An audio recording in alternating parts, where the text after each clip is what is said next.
Press the power switch once to turn on your Cura. To turn the dryer off, press the power switch once again. To alternate between high and low speed settings, press the speed switch once. To change the temperature, press the up or down arrow on the heat switch to reach your desired heat setting. Align the concentrator with the front of your Cura and snap into place. To remove the concentrator, pull the nozzle downward to release. Use the wider drying concentrator to dry the hair evenly with a wide volume of air. Use the narrower styling concentrator to style one section at a time with concentrated airflow.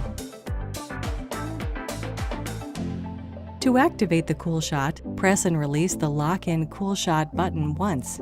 If you're unsure if the Cool Shot is on, simply check the air temperature with your hand before styling.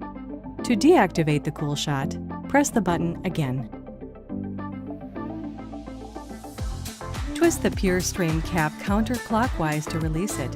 Once you're done cleaning it, align the cap with the slots in the back of the dryer and twist clockwise until it clicks into place. To clean the filter, use a soft cloth or small brush to remove dust and lint that may have accumulated on the metal mesh. You can also use your fingers to gently clean the filter.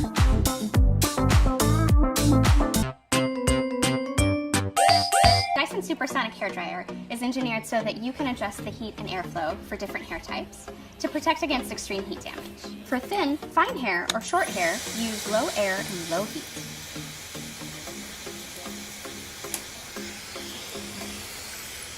For medium density or textured hair, switch to medium air and medium heat. For thicker coarse hair, use high air and high heat for better results.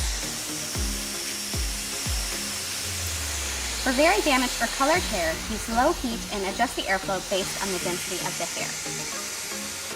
When using a diffuser, adjust the heat to match the density or damage level.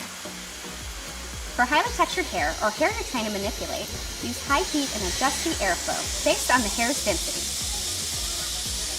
And with all of these hair types, don't forget to use the Cold Shot button to really lock in that style and shine.